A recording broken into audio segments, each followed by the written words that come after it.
dramatic. Could just be me.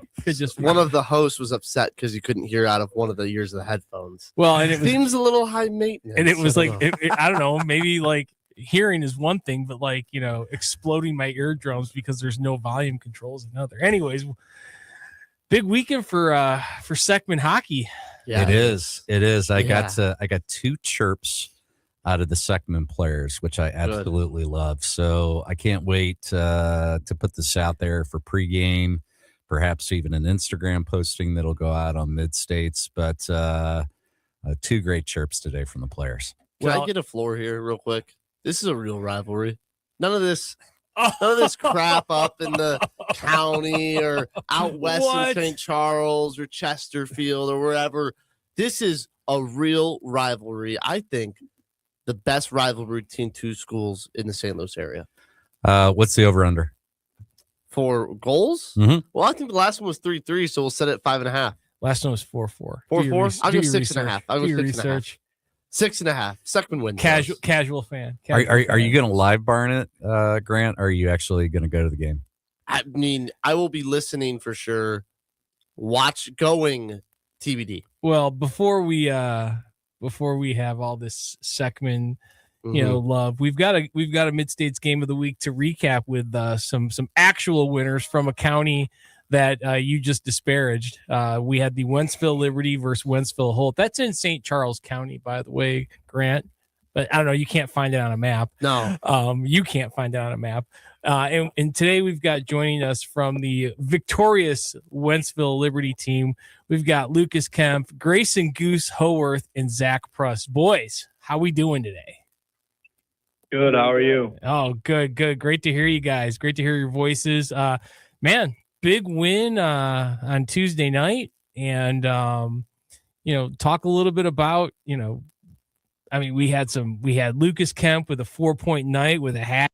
We had Zach Pruss with a 4-point night with a hattie. 2 hatties. Goose, I don't see on the score sheet here.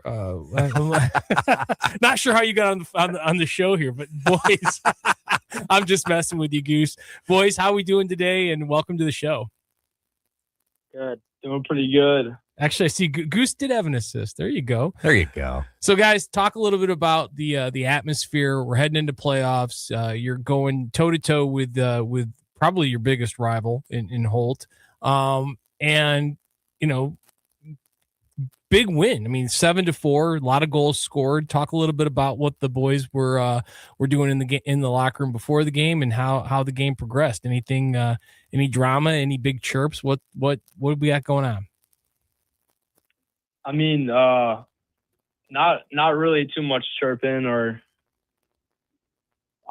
playing Holt. It's always a pretty clean game. Nothing really too dirty, but before the game, it was obviously both of our senior nights, so we were getting pretty pumped up in the locker room. But what was the crowd like? What was the crowd like on senior night? Oh, it was awesome. We had, obviously being both of our senior nights, it was just super cool to share that with them. We had a packed house, so to see all of our seniors, kind of bittersweet, but we put a good game on for them, and they were all happy. So the big question is what did DJ Pickle have bumping in the locker room to get you guys all fired up to pot 7 goals, especially 2 hat tricks? Talk to me a little bit about that. Yeah. Pickle just had some good tunes on. Just like I said, anything really works, and we knew we had to come out and play a good game, and that's what we did. So he got us right. Well, boys, you throw on some house music in there. I was gonna say you get the house music. Got to get the house music going, right? As the sticks are getting taped up and the water bottle's getting filled. Talk a little bit about we're heading into the last game of the season, I think, right? You guys have one more game left, if I'm not mistaken, and we're talking challenge or bust, right? I mean, not challenge. I'm sorry, Wickenheiser or bust. You guys 3 years in as a varsity program. You got 12-3-3 this year. Just an outstanding development of your program. How excited are you guys going to be if they call your name for the WIC? Yeah, I mean, I think it'll be a pretty big deal. I mean, we haven't really showed anyone what we're capable of, but I think this is our year, and I think we can definitely hang in the WIC. So. Yeah, I think if you look at your schedule here, some of the wins you have, and some of the teams you've played, you definitely show that you guys have the compete level. You got St. Dom's tomorrow night, and then you finish up with Zumwalt East. Anything to share with your fans that are listening in, and what are some of the things that you guys are going to be focused on as you go and compete with these two teams? Yeah, we're gonna focus on just sticking to our game, like we've played the last couple of games. I feel like that's worked for us. Obviously, only 3 losses. These are 2 games that if we come out and play the right way, that we should win. And I'm letting all the boys know that these 2 games matter. As if we win out, I think we win the St. Charles division. So there's a lot at stake for these 2 games, and we're going to bring our best hockey. Love it. Love the attitude. Finish strong. The games matter down the stretch. Can't get any better. Last question. We'll let you guys go. Coach Turnipseed, he's been talking all about, taking care of what you guys can do. What are some funny things, though, that he gets on you guys about in practice that you guys kind of roll the eyes about and are like, there's Coach again, but you're going to remember the most as you guys move on from your high school career? He kind of gets on us about our effort in practice, because we're always kind of joking around or doing stuff, but I don't really know. He gets on us about the normal stuff, but nothing too. They got 2 games too left, odd. Jared. They don't want to have a bag skate. Yeah, that's true. Good point. Well, boys, congrats on the big win over Holt. Good luck on these final 2 as you head into the weekend. And then, we're going to know pretty quick here, Sunday or Monday, the seedings for the challenge, the WIC, and the founders. And best of luck to you guys. I'm pulling for you to be in the WIC this year. And good luck. Thank you. Thank you, guys. All right. Well, that was Lucas Kemp. Way to put him on the spot with the coach. Well, it's, we have such great conversations when we talk to these coaches out there. That was Lucas Kemp, Grayson Goose Howarth, and Zach Pruss from the Wentzville Liberty Eagles. Big win over Holt, and they're going to finish strong. This is what a great story for Mid-States hockey. There was a program that 3 years ago wasn't a varsity program, and now is, has a chance to put 14 wins on the left side of the ledger. Sounds like growth and good coaching to me. It's amazing how that little that formula tends to work. Growth, good coaching, and more, caring. And I think it's important. This is going to be our last, probably our second to last episode to talk to these players and coaches, because we've got one more game that we're going to talk about here tomorrow night. I've just loved talking to these coaches. And when you listen to them and hear their story, how much they love this. They're not in this to be millionaires, that's for sure. No, they definitely care, and they're thoughtful. They think about the kids. They're thinking about everything from seniors that are rolling out to young kids that are coming in, and it really shows. And the player interviews have been fantastic. I love hearing from the kids. 100%. Well, we've got our USA Hockey segment this week. We do. Well, let's talk a little bit about that. Well, I mean, and I thought Zebra was appropriate, because we're talking ice hockey officiating today. Absolutely. Right? Yep. So we got to pay homage to the ice hockey officials with a little Zebra. But what a tough job. We forget that we can't have a hockey game without officials. What would we do? I mean, everything is in threes, right? And in the 3 legs to the stool of a game, you've got players, coaches, and officials. And we're very, very fortunate today to be joined by Robert Hearns. He is the manager of officiating education program for USA Hockey. And we typically hockey DB or elite prospect most of our guests, but when we were dealing with officials, we gotta talk about their officiating career. And he's worked as a trainee for the NHL. He's done several IHF competitions, men's world championships, world junior championships, which is really appropriate as we head into the Olympics here. But he was actually able to be on ice at the 1994 Winter Olympics in Lillehammer, Norway for the men's gold medal game. So if there's anybody that can talk to us about, the importance and then just what it takes to be a good ref, I think Robert's our guy. So Grant, is Rob available? What's going on, Rob? Good to have you here on the show. Thanks for joining Too Many Men on the Mic. You got Jared and Drew. Hi, good afternoon, Jared and Drew. I'm happy to be here. So we always like to pump up our guests, and it's awesome talking to you. An international experienced ref, especially as we're going into the Olympics this year. Got to ask you. I know it's probably a taboo, but are we going to be okay with those rinks? Or we're going to be able to skate and be able to play for all of our athletes over there? I think so. All the reports I'm getting, you guys are probably hearing the same thing. The ice will be good, the boards will be good, and they'll go from there. And our guys and our officials have officiated on smaller ice surfaces too. So I don't think there'll be any problem with that. Well, I saw a quote that Matthew Tkachuk said, "I don't care how long the ice is, I'm still playing." So I have to believe he's not the only one in that camp. But let's dive into some questions and let's get right out. Before you go, yeah. Before you go, let me just. So going back, like I used to work the USHL years ago, and some of the buildings were pretty small. Sioux City was a really small building, and it's it makes for some exciting hockey. Well, I mean, even the NHL up until throughout the 80s, you had rinks where behind the net, whether it was Boston Gardens or up in Canada, it was always a little smaller. They wasn't always 200 by 85. So right. Did you just say Boston? Keep going there. Move along. All right. I'll move along. Well, let's dive into some questions. So we're talking USA Hockey officiating, and how does USA Hockey define primary goals for the officiating program?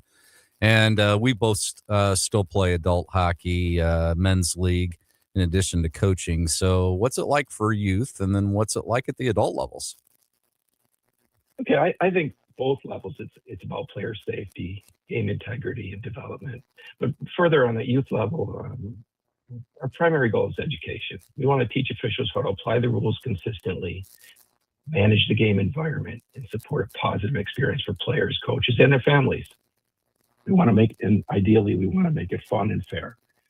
At the adult level, I'd say the focus is more towards consistency, accountability, and then more game management as the players get older and more experienced. But again, the foundation is the same. We want it safe and fair, and we want officials who are confident, prepared, and supported so the game can be played at the right way at each level. Player safety and development pretty much drive everything I do and we do. I think we always try to talk to the refs before the game, and I think one of the things that I always try to mention is let's keep them safe. Good luck out there. Have a good game. Local associations, and by proxy their coaches, that we've got to make sure we've got a good relationship when we're working with the refs, but not just the refs as individuals, but as the different organizations that are supporting it. Like here in Missouri, we've got MIHOA, which works with Mo Hockey. How can local associations become better partners with not just the local officiating organizations, but with USA Hockey, to not only just grow the program, but make sure that, from a growth standpoint, we're communicating and understanding, how the games are going to be officiated and what, as a coach, our expectations should be. I think successful associations can see officiating as kind of a shared responsibility. It's not the officials are in this corner and the coaches are in this corner and you don't talk. And I like how you brought up the fact that the coaches and the officials, they meet before the game and you identify the official as it's not just somebody in a striped shirt, it's actually a person. So to your question about how can associations work with officials better, and it kind of gets to something that I'm really interested in and I know some associations do this, but officials don't get practice. I mean, our practice is when we step on the ice. And if associations can make an effort to get officials, younger officials, new officials out to their practices as they have extra ice time, maybe the official can drop pucks for them so they can practice face-offs, or if there's a scrimmage, they can just call offsides or call some penalties so they get used to what the officials are going to call. It develops a good relationship. It helps the official get experience, and the players can get some experience of what the officials are looking for. I absolutely love that idea. That's a fantastic idea. I think we should bring some refs out to some of our future practices, Jared. I know a few. Right. They may not take my call all the time, but I know a few. I mean, guys, I'm also a coach, Mhm. and and in where I live, we make an effort to get some new officials out there and use them in situations like this, so they can develop too, not just the players, but give the officials. And I'm not saying to take anything away from what you're trying to teach your players, but there's always an opportunity to have them they can learn to get out of the way, if nothing else. Yeah, Rob, I think that's a very poignant point is, they don't get practice. And so that is a way that we can help get them incorporated. I think the kids might skate a little faster in practice if they knew that there was a ref out there too. Well, I'm wondering too, especially at the high school level where you and I coach, as the kids age up, there's more and more interactions with the ref, and it's not always positive. And Rob, I'm wondering if taking your idea and beyond just the novice or the new ref getting some practice, what about some experienced refs to kind of be able to talk to our players and be like, hey, this is the best way to get your point across, or this is what's going to get you to not get a penalty if you're going to argue a call, or if you're asking. I think that there's a communication style that our players, especially as they get 15, 16, 17 and 18 years of age, have you seen that, or what are some ways that a team or an organization can maybe bring in a ref at the preseason and say, hey, this is the best way to coexist on a small sheet of ice? I mean, have you heard of things like that?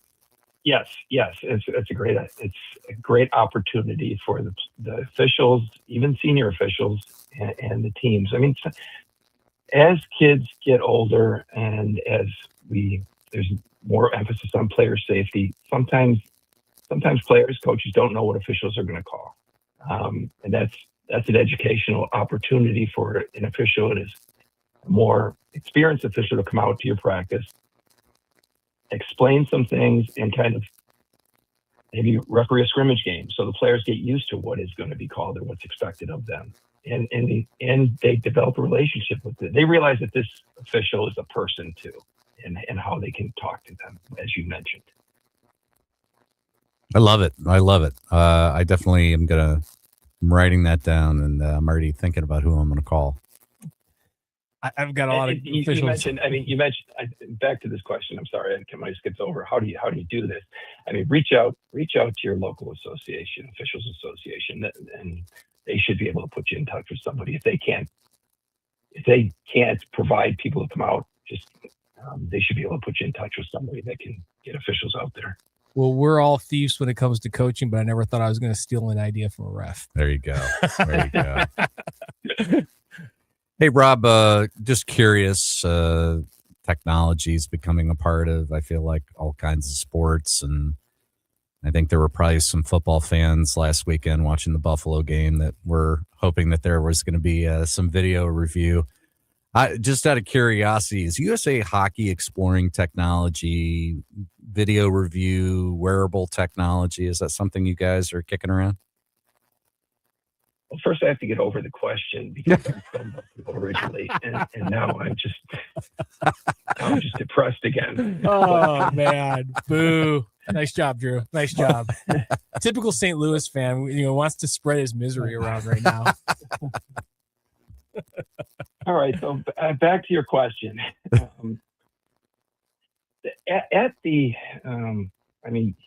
think you guys are Minnesota. Missouri.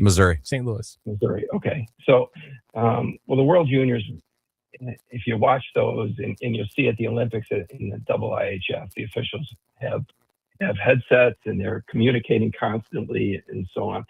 And and they use video replay at those levels. At the grassroots level, I think it would be hard pressed to make that equal across the board. Has there been discussions about it? Yes. I don't see it in the near future, but just to circle back and talk about technology as a whole, we've USA Hockey has introduced a new learning management system, which you guys have used on the coaching side, but we're also using it on the officiating side.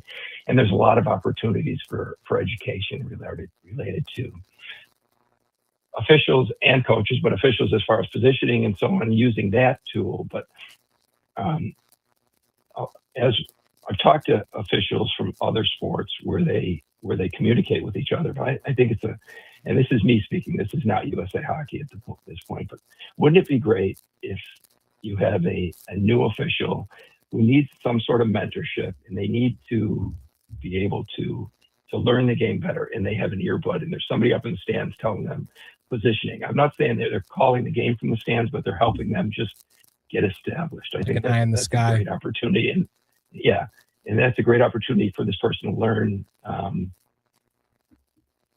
in the interim before we ever get to some sort of technology where they're using video and all that other stuff in the game. Well, I want to touch on a few things when it comes to just video in general with the advent of Live Barn and maybe how refs are either loving or hating that tool. But we got to pay a couple bills here. Do you have you still have some time to stick around after the break and talk some? Great. Yeah. Well, excellent. Well, that segment of 2 Mini-Men on the Mic was brought to you by 5B Designs. St. Louis hockey families and business leaders, if you need custom gear that stands out and stands for something, it's time to meet 5B Designs. Founded by Shannon Brahini, a proud St. Louis mom and entrepreneur, 5B Designs is a woman-owned small business that brings purpose to custom apparel. Whether you're suiting up your youth or high school hockey team or leveling up your company's branded swag, 5B delivers a top-notch quality with a personal touch. You need a team store? No problem. Corporate polos or event giveaways, they got you covered. 5B makes it easy with fast turnaround, flexible service, and designs your players or employees will love to wear. Check them out at stores.inksoft.com/5B Designs. That's the word 5, and see what purpose-driven apparel looks like. What are the keys to a great night out? Great food and drinks, great prizes, and great friends. Join us Thursday, January 22nd from 6 to 8 p.m. at the Key STL Burger, Bar, and Boogie in the Grand Center Arts District. Enjoy a live broadcast with Cam Jansen and Jim Hayes, plus special guest Matt Adams. Dig into the best smash burgers in town and get your shot at winning opening day Cardinals tickets, autographed merch, and more. That's Thursday, January 22nd, 6 to 8 p.m. at the Key STL, 3225 Olive. Come eat, hang out, and win. The choice of a lawyer is an important decision and should not be based solely on advertisements. At Brown and Crouppen, we get that after an accident, money's tight. That's why we offer so much for free. First call, free. First consultation, free. Stuck at home or in the hospital, we'll come to you for free. So call Brown and Crouppen, where we don't get paid unless you do. And your first consultation is free. This message is presented on behalf of Delmar Mortgage. When it comes to buying or refinancing a home, everyone's situation is different, and having the right information can save you real money. Delmar Mortgage helps you compare options side by side, understand the cost of waiting, and see when refinancing may actually make sense for you. Get your no-obligation quick quote at SavingTheLou.com. Individuals may have been compensated for this message for licensing information.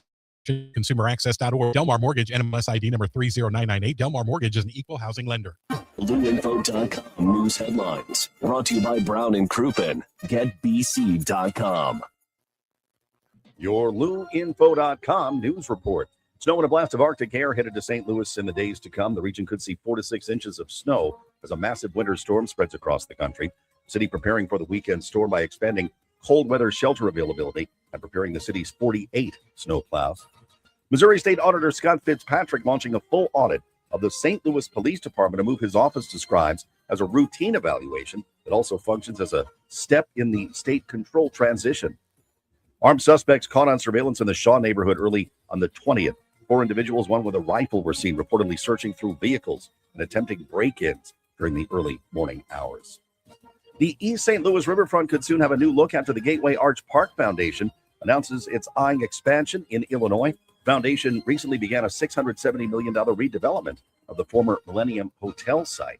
For the Lou Information Station, streaming 24/7 at louinfo.com and the free Lou Info app. I'm Peter Killeen. Now, louinfo.com weather, presented by STL Sports Central. St. Louis sports, anytime, anywhere. Here's your louinfo.com weather update. It is looking more and more likely that we will see several inches of snowfall starting Friday night through Sunday morning, mainly along and south of I-70. Sunny sky today, a high this afternoon into the upper 30s, partly cloudy close to 10 tonight. Partly sunny, a cold one, low teens on Friday, and then heavy snow expected Saturday into Sunday. I'm meteorologist Sally Russell for the Lou Information Station, streaming 24/7 at louinfo.com and the free Lou Info app. The choice of a lawyer is an important decision. It should not be based solely on advertisements. Not sure how to get a lawyer after an accident? Call Brown and Crouppen. We'll walk you through it. Worried it'll cost too much? Here's a fact. At Brown and Crouppen, you pay nothing up front, and we never get paid unless you do. When you're our client, you'll have all your questions answered, all for free. Hurt? Get the facts and help you need. Call Brown and Crouppen now. St. Louis sports fans, now you can go deeper with STL Sports Central Insiders. Get exclusive access to Bernie Miklasz, Randy Carricker, Mike Claiborne, Jamal Mayers, and more. Plus, your chance to watch a Blues game in the alumni box with Jamal himself. Also, monthly giveaways, Bernie's columns all week, and you'll be supporting local sports media. Join now at stlsportscentral.com. All right, Cam, be honest. New Year's resolution still holding strong? Not so much, Kat, but I did decide on one thing that I'm sticking with. Making home life better in 2026. And that's a good one. And if better includes more fun, more time outside, and less stress, then you need to talk to Merrimack Pools and Outdoors. Absolutely. They build backyard escapes, pools, patios, outdoor kitchens, the kind of place everyone actually wants to hang out. And now's the perfect time to plan. Don't wait until summer hits. Start now, get it designed right, and be ready when the warm weather shows up.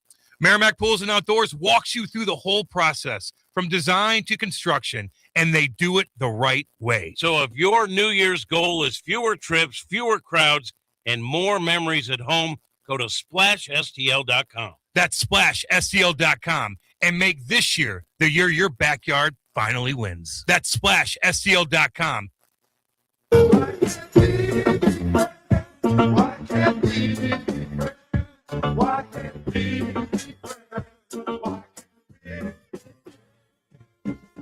I've seen you around for a long, long time.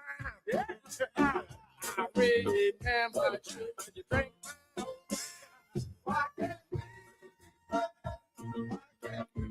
A very fitting song to bring us back in, Grant. Nice job. This segment of Too Many Men on the Mic is brought to you by Big Bear Tournaments. If you are looking for one more tune-up before playoffs start, Big Bear Tournaments has you covered on February 6th in two great locations. One 10U spot remains available in Lexington, Kentucky, and one 12U opening in Knoxville, Tennessee. Both locations feature teams from all over the country, so sign up your team today at bigbeartournaments.com. And as always, tell them Too Many Men on the Mic sent you for exclusive pricing. I mean, why can't coaches and refs, why can't we all just be friends? Well, we're going to answer that question as we are joined once again by Rob Hearns from USA Hockey. So, Rob, we were talking a little bit about technology and obviously the advent of Live Barn. It's been a great tool for coaches to use, but it's also in the wrong hands. Sometimes it can be a little distracting. Are the refs going back on Live Barn, especially, as we're trying to create more coaching opportunities? I know there's a lot of videos that are kind of generic or teaching refs, hey, this was a game at the junior level, or this is the game at the NCAA level. But when we have youth hockey refs, I mean, are organizations leveraging Live Barn as well, similar to the way coaches are, to kind of say, hey, this was a game you were in, or this was a game that, this is a team that you're going to be reffing. How is that leveraged? Well, it is being used, and there's some of the benefits are that how we make officials better through coaching and mentorship. And if an official takes an interest in how they did by looking at a video, looking at a live barn clip from their games, they can learn. So if they are willing and able to use that, there's a lot of opportunities for them.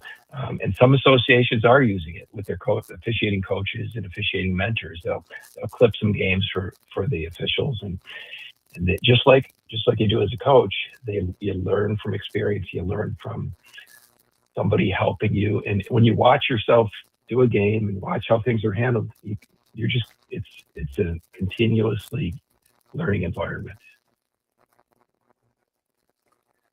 Right. A continuous learning environment. I mean, that's what we tell our kids, right?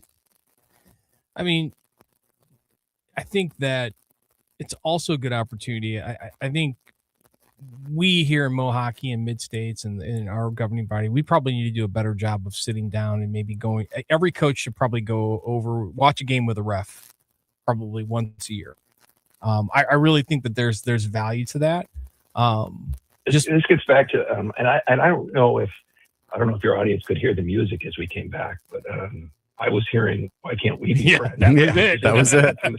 It's interesting from the standpoint of it's a couple of coaches talking to a referee, but really we are in this together to make the game better, and it sometimes doesn't seem that way, but if we take off our striped shirt and whatever, just realize we're all just trying to make the game better, and if we communicate correctly and work on, if you can have an adult conversation with the referee, and sometimes referees aren't treating coaches the right way. If we go into this as we're all trying to make the game better, it will get better. Well, it reminds me of this. I'm dating myself here now. It reminds me of a Miller Lite commercial back in the day. I think it was during the baseball season. You had an umpire made this call, and he tosses the manager, and then you see him at the bar later on. Yeah, he's like, "It's Miller time." So maybe we need we definitely need more of that. So, Rob, I remember talking with Bob Mancini back in the summer, and he was sharing some statistics with us, and I'm sure you got a lot more statistics around officiating, but I recall in that conversation there's a pretty sizable amount of referees that are young referees that are coming into the game. That's exciting. But talk about the retention piece. What's USA Hockey doing to keep refs in the game? Maybe some refs that aren't kids that have been around, and making sure that they stick around and help our game. Well, as Bob was probably talking about, so basically about 50% of our officials are under 20 years old, and about 30% are under 16 or under. So many of your officials that are out there are young, and a significant amount have 3 years or less experience. Like 60% have 3 years or less experience. So it's a good question about retention. So we are working on some initiatives related to mentoring. So as I've said that a few times, but if we can get an official to 3 years, we can keep them. We lose many in the first year. 50% or so of new officials don't stick around. There are various reasons for that, but if we in some areas have good mentorship programs where this mentor doesn't have to be necessarily an officiating coach or anything like that, but they're providing help to this official, just going through the process. What do they need to do to become an official? What do they need to do in certain situations? As we talked about live barn, they can help them with looking at things and how to do them better, and they can also help them from the standpoint of just dealing with certain times there's abuse, how to handle a coach that may be a problem, or how to handle any situation. So if we can develop more mentors, and that you're talking about senior officials, guys that have been around a long time, and even if they're aging out of getting on the ice, if they can help out from a mentorship standpoint, they can help a newer official get more established, and they can help officials all along the age spectrum. You know, one of the things that USA Hockey is doing an excellent job of is expanding the footprint from a demographic standpoint, whether that's the growth of the women's game, obviously sled hockey, outreach to minority communities, and that hockey is for everyone. From the officiating standpoint, what are some of the things that USA Hockey is doing, or are they doing similar outreach in kind of incentivizing or trying to attract more girls to be refs or more minorities to become referees? Obviously in the able bodies, with the sled hockey, is there a similar initiative to what USA Hockey is doing from the player and coaches side? There is, and last year I went to a certain area and kind of explained what it took to become an official, and it was and we need to do more of that. We need to do more of that in some areas. There's a push. There's a female referee in chief who's responsible for growing the game amongst female officials, and there's one for each district. And yes, there certainly is a push, and there's been some growth amongst women and girls officiating.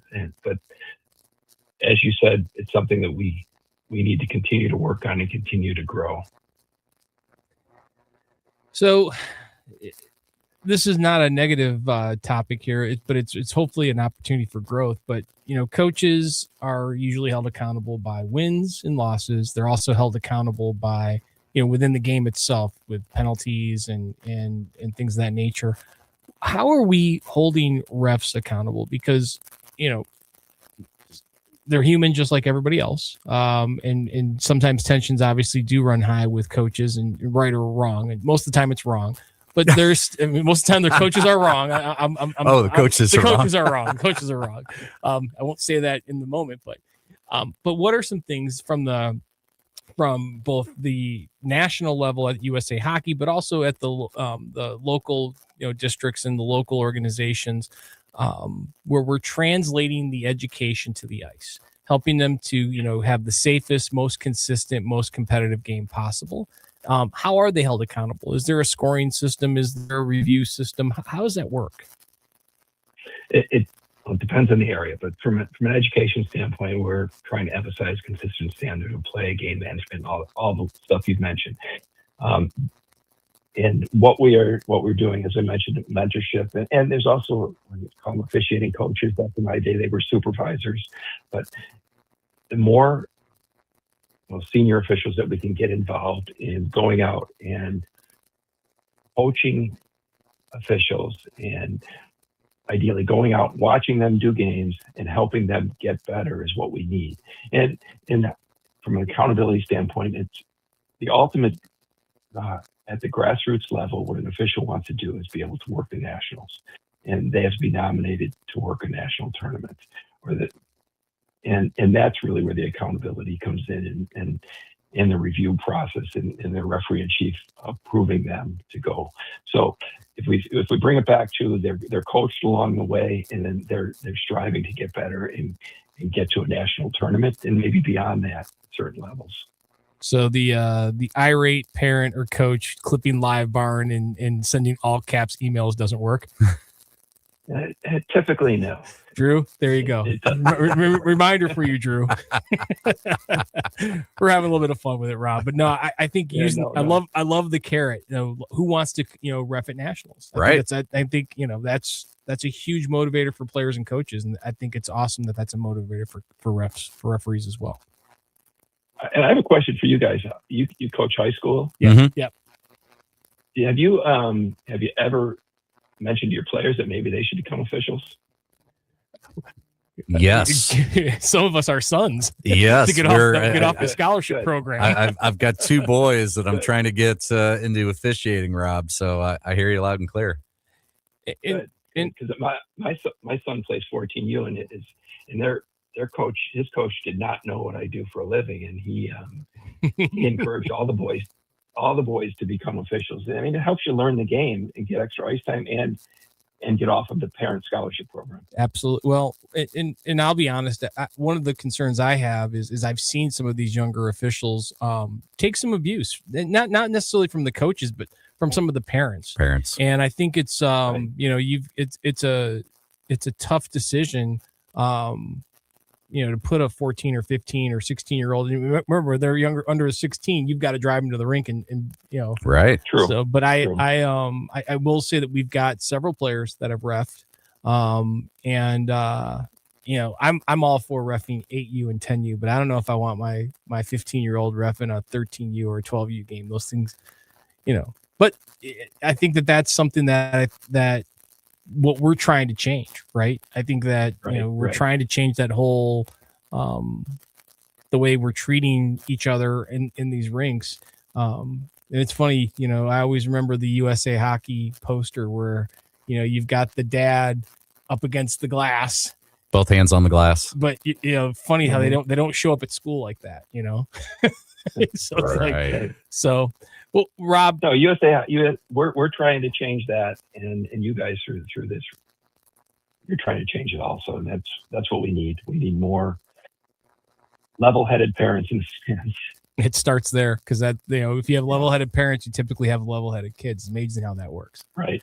Rob, so thank you so much for taking time out of your week to join the show. This is great. I love the idea of bringing refs into practice. The wheels are spinning on that. I can see that in one of our future practices. But thanks for all you do for the game of hockey and USA Hockey. You're welcome. I enjoyed it. Thanks, guys. Thanks, Rob. And we also forgot to mention he went to Canisius. So go, Petey the Griffin. Let's go. I just came from the Canisius rink in Buffalo. That's a fantastic facility. Just out of curiosity, Grant, are you a yeller in the stands at the referees? No, I was. Well, I reffed basketball for about 5 years. I'm definitely a yeller at the TV. What about balls and strikes? Oh, see, it's when you have an emotional attachment. Yeah. Well, no, as a player too. Oh, I hated refs because I always got it wrong. Oh, really? Especially in football. Really? Yeah. What's tough is being in the stands with parents and a call gets made and they know you're a coach and they look right at you and you're like, yeah, they probably should have called that. Yeah. I always found it, and I don't know if you have players like this. I don't want to toot my own horn, but I know the rule book front and back. I'm a very, I thought, intelligent player. And I'm sure you have players like this. But here it comes. So no. And when you're playing, and sometimes you get Joe Schmo, 18-year-old referee or 22-year-old referee. It's like, and they don't know the rules sometimes. That's when it's frustrating, is when a rule is like misapplied and you get screwed. Right. Because you know the rules better than the refs. Yeah. Well, the end of the day, the ref is there reffing both teams. Yeah. And so I think it's just understanding the standards. I mean, we were in Philadelphia and there were some calls that were or were not made. And some of the parents were like, well, hey, is that a penalty? It looks like a good hit. It's like, well, no, you can't drill a kid into the boards with 3 feet between. Yeah, you can ride them into the board. And so there's a lot of different things that I think, again, they should probably have a rule book handouts as parents walk into some of these arenas. And I think level of play determines your it does not the intenseness your of your referee too, because like I did basketball for 5 years, so if I was reffing, a high school game, obviously everything's getting called that's a foul. And then if you're reffing a 5th grade game, well, we could be here for 5 hours if we really wanted to be, if we're calling everything. Big man don't walk. Yeah, exactly. No, and then you have fans, and I'm sure it's the same as hockey. You have fans that are wanting the game called like it's an 18U game when it's a 11U game. It's like, well, if everything was called, obviously the whistles and stuff in hockey are different, but you'd be here it'd be a long day. You wouldn't enjoy it. That's when you go to the parent and say, come on out. Yeah, we could use another ref. Sign up. Skate? Well, we got a big game tomorrow night.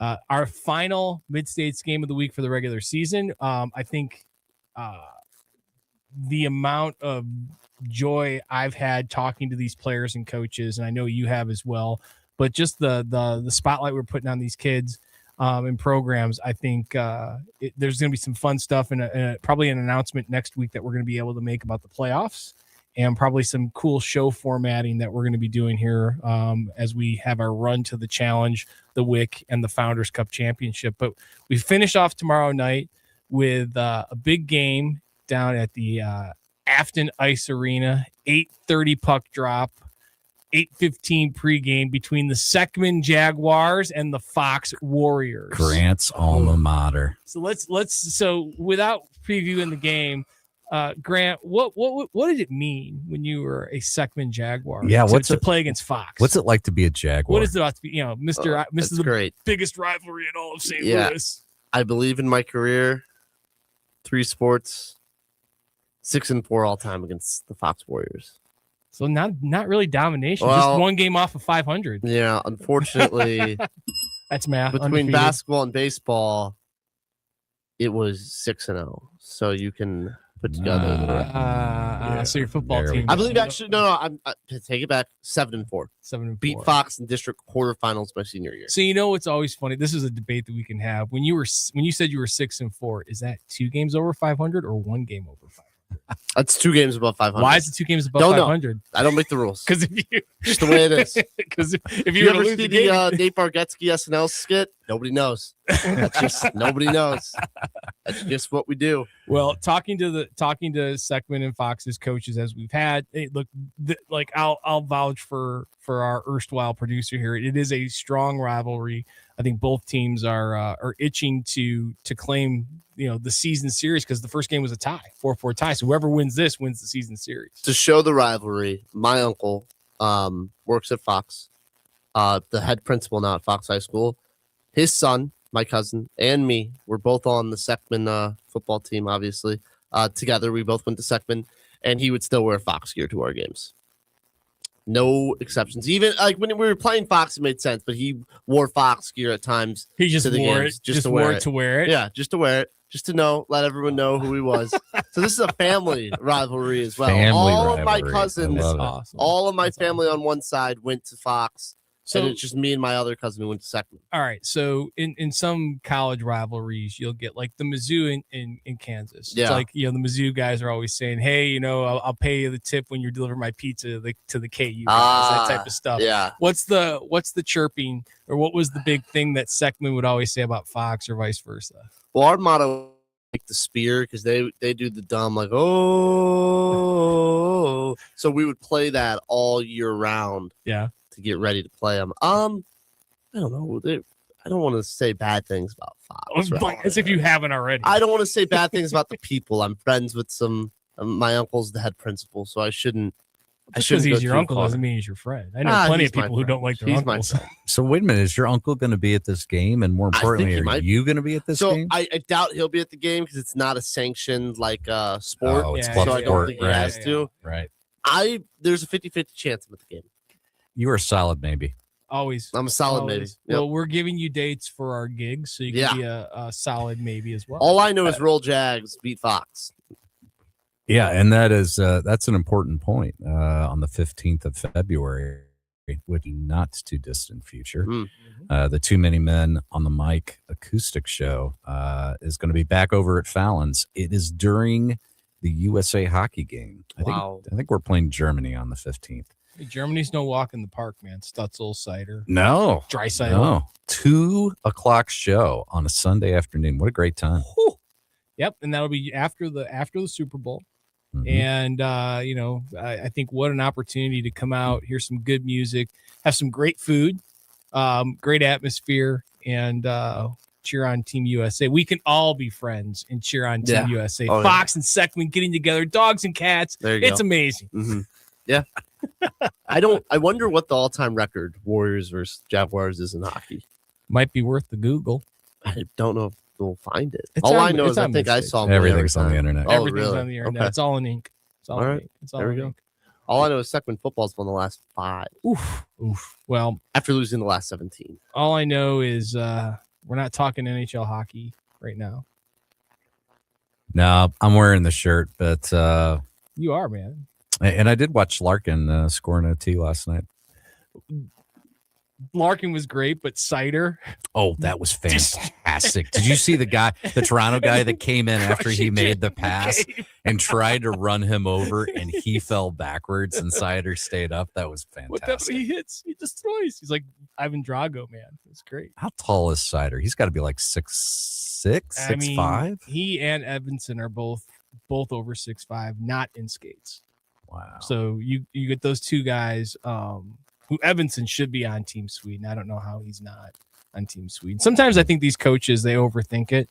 Like, hey, we lost in overtime by 1 goal. Maybe we should have the guy for Team USA who's scored the most overtime goals in the last 3 years, Cole Caulfield, on the team versus some of the guys that they took. But I digress. What's the chatter in Detroit been around reuniting Panarin with Kane? It's not. No? We got too many guys under 6 feet tall playing wing. I mean, Patrick Kane had his most points as a Chicago Blackhawk. I'm pretty sure of this. And we could look at the internet and check it. But when Panarin was his wingman, 12 years ago. I know. I got a long memory. He's got DeBrincat now, who was also pretty doggone good. I personally think that you got to get a defenseman. My Christmas wish for Rasmus Anderson, of course, the freaking Golden Knights. They do it every year. They freaking, who cares? They sell. I think they got like 10 mortgages on that freaking arena with all the moves that they've made. But Zach Werenski, I think, spice of life right there. That would be really nice. But we need a D, and then I really think we need a third line center. So Elias Pettersson I'm not going to say no to him.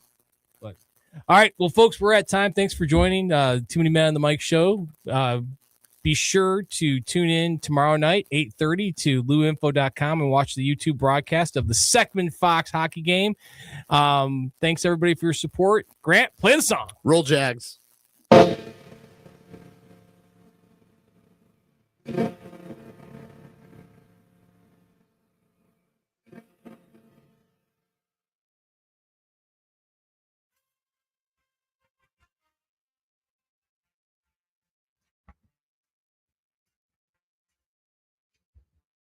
St. Louis sports fans, now you can go deeper with STL Sports Central Insiders.